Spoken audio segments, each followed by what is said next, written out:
Bonjour Valentin. Bonjour Louis. Valentin, tu es directeur d'agence chez Extia Ingénierie. Effectivement. Donc, écoute, le but c'est qu'on parle un peu de ton parcours, de comment t'en es arrivé là.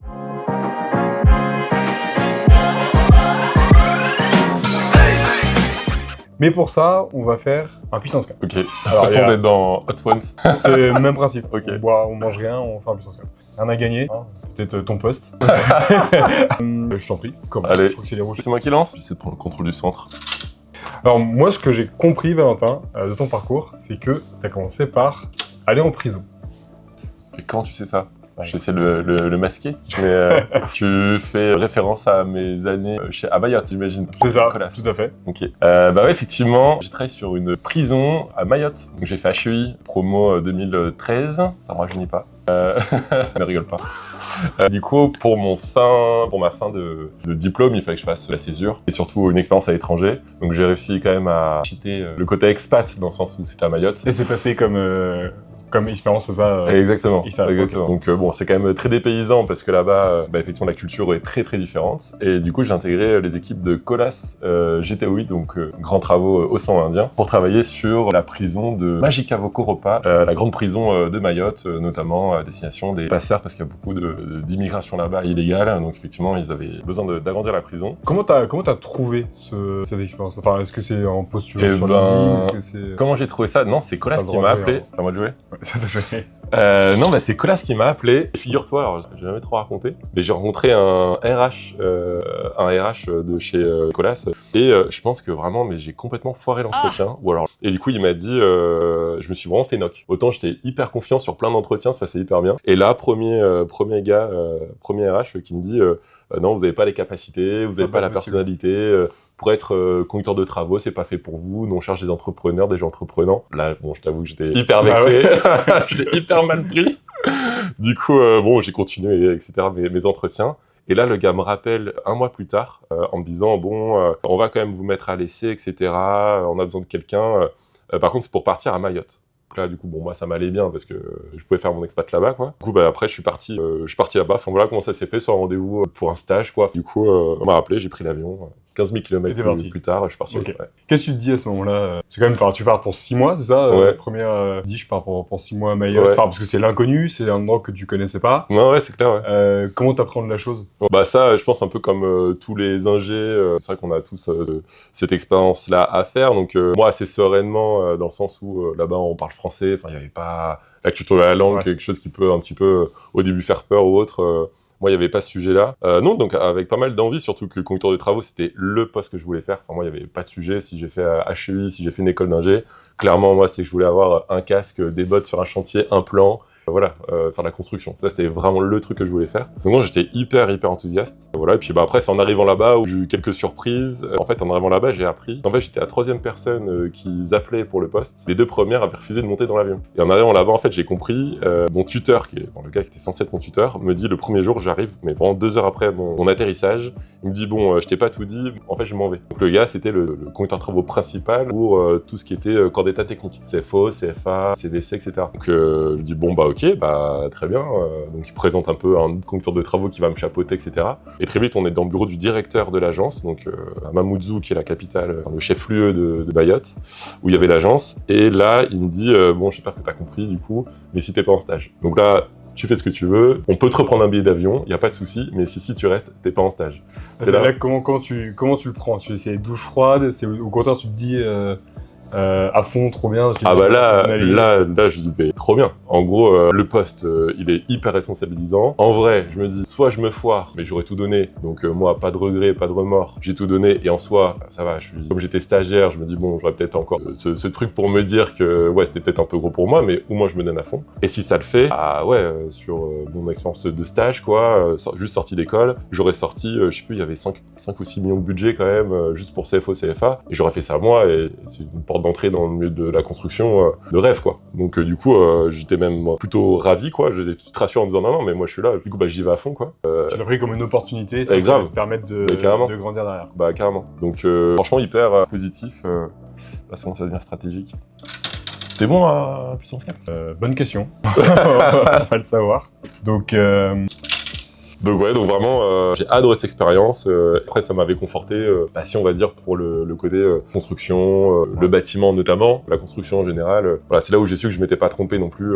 Parce que ça a duré un peu plus d'1 an, dans le sens où au bout de 6 mois, comme ça marchait pas mal, ils m'ont demandé de rester en CDI, de finir le chantier. Donc là, effectivement, j'ai saisi l'opportunité de rester plus de 6 mois pour finir l'opération, quoi. Et alors donc suite à ça, tu reviens donc en France, tu finis tes études. Là, dans quel état d'esprit est-ce que tu te positionnes? Est-ce que tu te dis, conducteur de travaux, c'est ma vocation, je veux faire ça? Est-ce que tu vois autre chose? Qu'est-ce qu'aussi cette expérience t'a apporté dans ta vision de ta carrière? Moi, ce que ça m'a appris, la vision que du coup qui était maintenant arrêtée, c'était le côté vraiment le goût de l'effort. C'est vrai que le conducteur de travaux à Mayotte, dans un contexte comme ça, très éloigné de l'Europe, où on doit être très autonome, un peu cow-boy quand même, très entreprenant, on a un peu son propre patron là-bas, même en tant que conducteur de travaux, parce que voilà, vraiment, on fait un peu de système D. Ça a acté pour moi ma volonté d'entreprendre, donner à fond, le goût de l'effort, le bâtiment, la construction, ça avait aidé quand même pas mal de choses. Du coup, en arrivant à Paris, moi je voulais pas venir à Paris par contre, no way.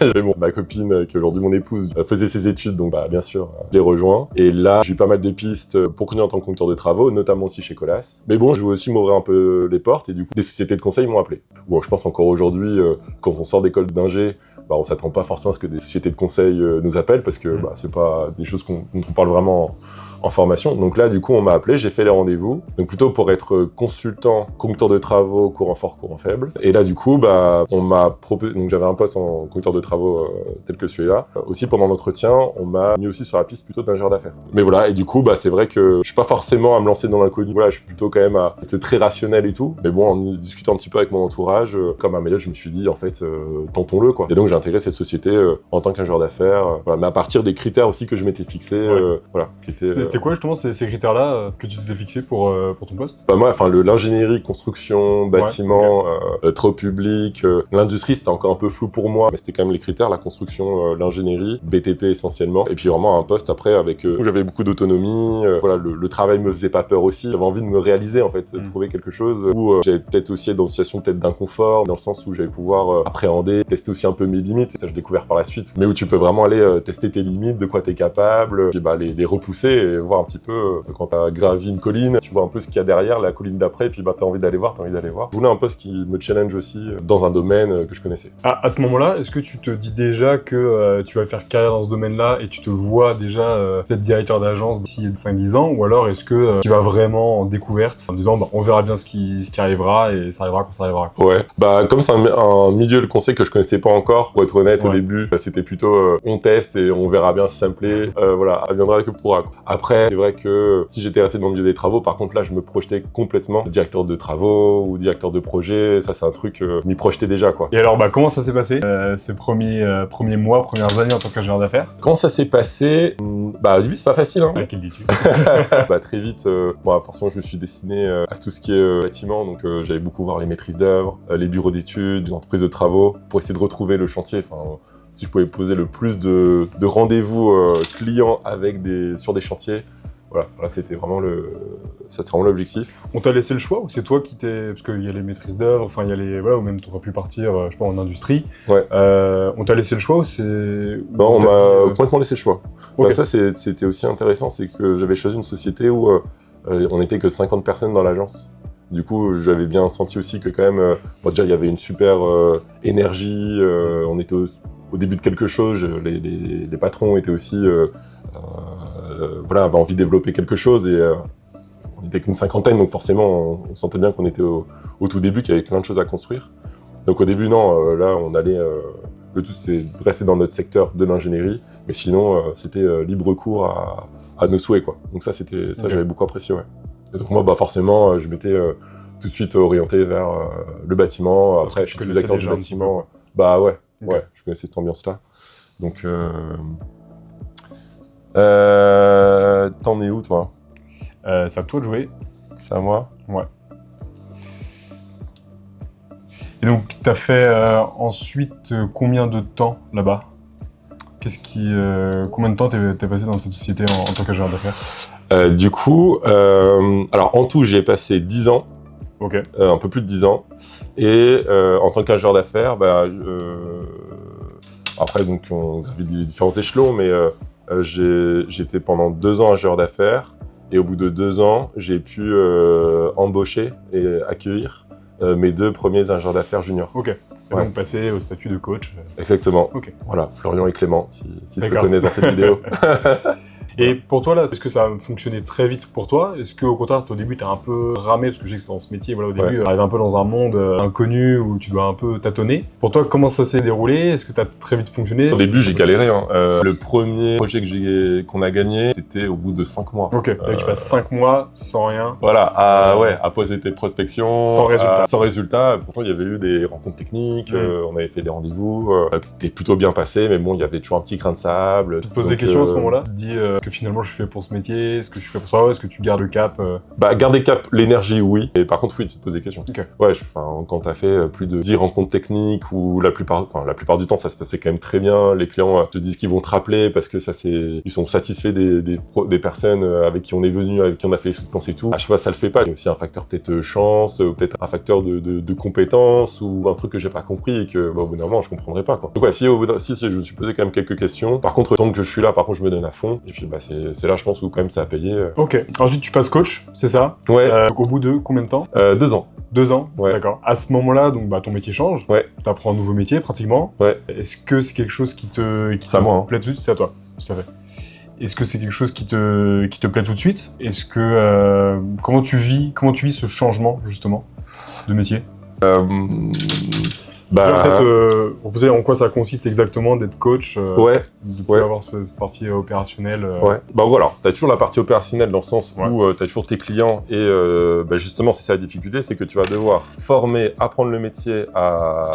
Donc moi, en l'occurrence, c'était Florian et Clément. Les 2 premiers ingénieurs d'affaires qui ne connaissent pas le métier, il faudra tout leur expliquer, les former, forcément leur consacrer du temps. Et en parallèle, quand même continuer à répondre à tes clients, à développer de l'activité, ne serait-ce que pour l'exemplarité. Je pense que dans ce métier, il y a vraiment l'exigence et l'exemplarité, et la manière après dont tu vas manager, coacher et comprendre aussi les leviers de motivation, les compétences, les points forts, les améliorations de tes équipes. Mais l'exemplarité, pour moi, c'était... je pense que dans ce métier, c'est absolument nécessaire. Donc, tu dois continuer à développer ton activité. Par contre, tu comprends effectivement à quoi consiste d'être coach et toutes les implications quand vraiment tu vois ton junior s'installer à côté de toi dans ton bureau, où tu as toujours été seul à penser qu'à ta petite personne et à tes clients. Et d'un seul coup, en plus, moi, ils étaient 2. Du coup, ça a tout de suite créé une ambiance d'équipe. C'était un département, on appelait ça un département. Donc, hyper saine, hyper enthousiaste. C'était vraiment... moi, j'ai adoré cette période-là, le coaching.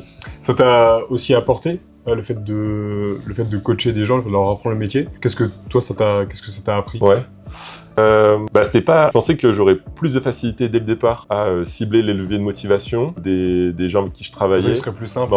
C'était plus simple, c'est plus inné. J'avais peut-être ce boulard-là de me dire c'est bon, ça sera facile. Je vais tout de suite le voir parce que mon relationnel faisait que ce serait facile. Et en fait, non, pas du tout. Je trouve que chez Extia, moi, j'étais quand même assez démuni là-dessus. Je pense que j'ai mis quand même pas mal de temps à comprendre comment communiquer, comment saisir le levier de motivation. Et quand j'ai compris ça, effectivement, je menais les rendez-vous avec mes équipes quand j'étais avec une personne ou une autre de manière assez différente au final, parce que je savais que leurs besoins étaient différents. Certains, c'était de vraiment valider un process avec eux. Les autres, c'était de savoir vraiment s'inquiéter surtout de comment ils étaient eux, dans quel mood. C'est ça qui allait les pousser derrière, se sentir accompagnés, aidés. Et donc quand j'ai compris ça, tout a été beaucoup plus simple. Alors que je trouve que chez Extia, il y a les formations qu'on a fait nous tous les deux aussi, comme le mieux communiquer ensemble, etc. Et ça apporte un réel plus. Et je trouve que aussi dans le management, dans l'accompagnement chez Extia, on est mieux munis pour pouvoir appréhender ces choses-là, quoi. Ouais, donc pour pouvoir on personnalise. En fait, la difficulté dans le coaching, c'est de personnaliser, c'est ça,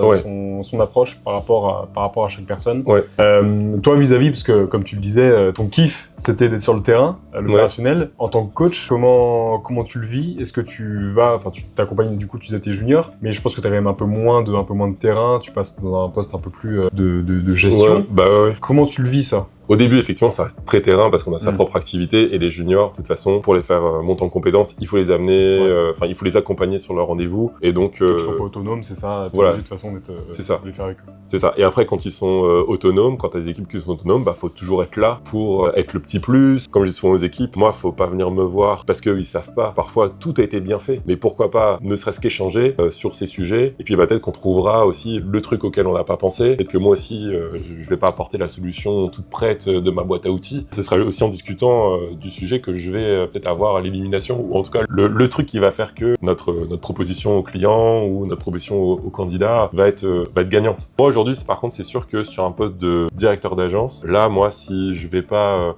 vers les équipes ou les équipes ne viennent pas vers moi, je pourrais très vite passer des semaines à rester au bureau. Et ça, c'est des semaines qui sont pas marrantes. Moi, c'est long. C'est long, c'est pas marrant. Il y a plein de choses hyper intéressantes de structurer, de mettre en place des process quand on en a besoin. Enfin voilà, il faut y passer du temps, c'est réfléchir un peu à la stratégie, des choses comme ça. C'est hyper, voilà, j'adore faire ça. Mais quand il n'y a pas de terrain sur une semaine, on perd une étincelle, on perd un peu du sens aussi, quoi. Donc aller voir des clients ou aller sur le terrain, faire un point de suivi, ça c'est capital. En tout cas moi c'est de là où je puise mon énergie pour faire ce métier. Tu restes combien de temps en tant que coach en fait dans ton ancienne société? Alors je pense que 3-4 ans. Donc là du coup il y a des juniors du coup qui évoluent, certains passent eux-mêmes coach. Donc en fait à ce moment-là t'es déjà plus ou moins directeur d'agence. Enfin, il y a déjà une transition qui se fait un peu. Ouais, il y avait encore un directeur d'agence au-dessus de moi. Okay. Mais effectivement, moi en tout cas sur mon périmètre, effectivement là tu engranges des responsabilités et tu deviens le chiffre d'affaires, les équipes, le nombre de clients, voilà, tout augmente. Donc il faut quand même mettre en place des process, des stratégies qui sont quand même propres à ton activité. Parce que cette activité, forcément, aussi elle peut commencer à avoir une teinte un peu spécifique, soit dans l'industrie, soit dans le bâtiment. Donc tu vas peut-être pas former les personnes,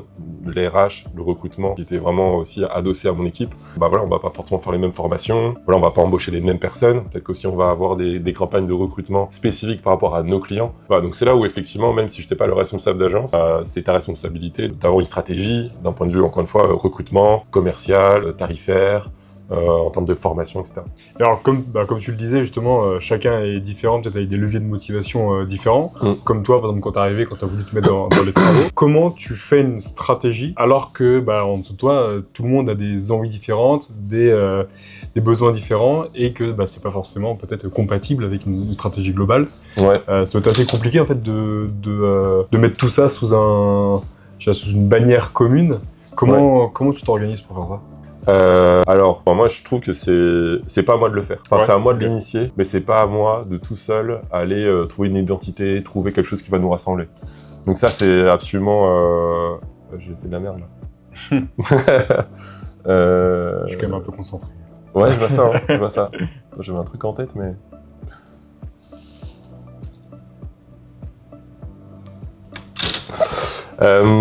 donc ça il faut trouver le... Réfléchis. Ah, je réfléchis. Il faut trouver vraiment des dénominateurs communs, ce qui nous motive tous. Quand tu commences à avoir une équipe assez consistante, tout le monde ne se rassemble pas sur les mêmes centres d'intérêt. Mais par contre, l'identité de ton agence, l'identité de ton périmètre, il faut le trouver aussi avec les équipes, quoi. Quelle importance tu donnerais à l'équilibre vie pro, vie perso dans notre métier qui est assez particulier? En tout cas, libre à chacun, effectivement, après le boulot, se retrouver pour faire quelconque activité. Ça, bien sûr, après, libre à chacun. Nous, c'est vrai que chez Extia, il y a beaucoup le sport aussi. Tous les midis, il y a une bonne partie de l'équipe qui part soit courir, soit prépare des triathlons, soit beaucoup aussi à la salle. C'est vrai que c'est un métier quand même qui est assez prenant, en tout cas le poste ingénieur d'affaires. Donc, il faut absolument que 1-2 fois dans la semaine, on puisse partir plus tôt, qu'on puisse s'organiser. Suite à ça, donc tu passes directeur d'agence et notamment, tu changes de société, tu viens chez Extia Ingénierie. Ouais. Qu'est-ce qui se passe dans ta tête à ce moment-là? T'es successful dans ta société. Alors, je me souviens plus, mais je crois que tu montes à 200 on a créé... sous ta responsabilité. Ouais, un peu plus, dans le sens où on avait l'agence de Paris et on avait aussi créé, on avait monté l'agence de Rouen. Oui, on devait être autour des 230, je dirais. Ouais. Et là, tu te dis, je plaque tout, je m'en vais. Qu'est-ce qui...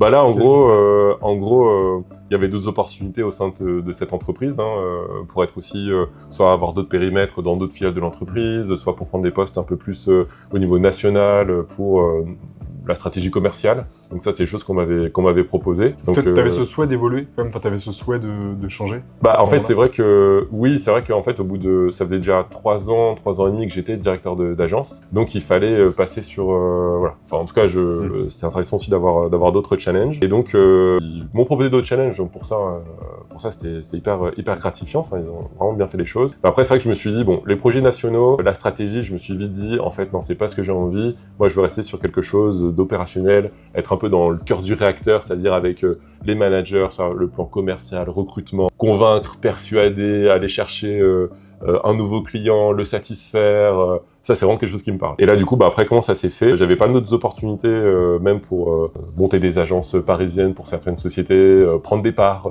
dans d'autres sociétés, des choses comme ça. Mais très vite, l'opportunité Exia m'a beaucoup parlé, dans le sens où, moi, le périmètre à Paris est un peu plus petit, mais les personnes avec qui je pouvais le faire, je voyais qu'il y avait beaucoup de choses à structurer et à mettre en place. Et ça me parle. C'est vrai que de partir d'un point A et d'arriver à un point B avec toute une stratégie, une structuration sur une stratégie de client, une stratégie de domaine d'activité, de métier, ça me parle pas mal. Et ça, du coup, c'est ce qui m'a fait choisir Exia, en plus de très vite le feeling qui est passé avec la direction, avec les équipes que j'étais passé un peu dans les bureaux et que j'avais un peu ressenti. Great Place to Work, d'abord qui ensuite quoi. J'avais déjà fait des entretiens en 2014 pour rentrer chez Exia et du coup, j'avais choisi l'autre société. Je sais pas comment j'avais fait mon choix, ils m'avaient proposé le contrat avant, mais tout était assez identique. Enfin, en tout cas, à l'époque, je connaissais pas encore le métier du conseil. Donc j'avais choisi l'autre société. Et donc voilà, la boucle était un peu bouclée 10 ans plus tard de rejoindre Exia. Et surtout, ce qui m'avait marqué, c'était que d'abord qui ensuite quoi était déjà le slogan, le mantra d'Exia à l'époque. Du coup, je me suis dit quand même, ça fait très marketing, ça fait très com, ce d'abord qui ensuite quoi, Great Place to Work. Mais je me dis quand même, si 10 ans plus tard, ça n'a pas changé, c'est que ça doit quand même vachement infuser dans les équipes et ça doit être comme un ADN qui doit être inscrit dans l'ADN aussi de chaque manager, chaque collaborateur. Voilà, maintenant, ça fait 1 an que tu es chez Exia en tant que directeur d'agence. Depuis lundi. L'anniversaire. Merci. Voilà, qu'est-ce que tu en retiens de ces 1 an? Comment tu as vécu un peu cette année? Ouais. Non, je peux pas faire ça. Ouais, tu peux, mais c'est pas forcément une bonne idée.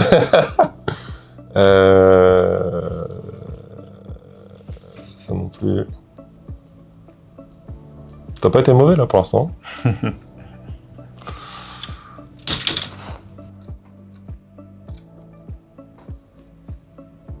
Il y a un move là. Je sais pas si je fais une bonne chose ou pas. Essaye. Ouais, non, c'est une idée de merde. Je me concentre un peu.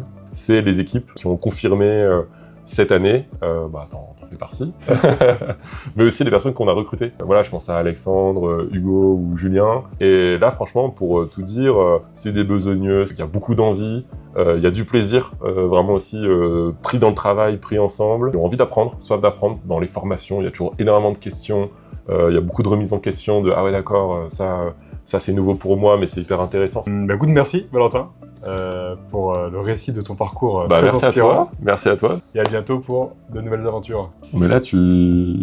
Ah bah si. Ah là c'est gagné. Ah ouais, là c'est gagné. Allez, fais ce que t'as à faire. Non, je le fais pas. Ah non, non, non, non, non, non, non.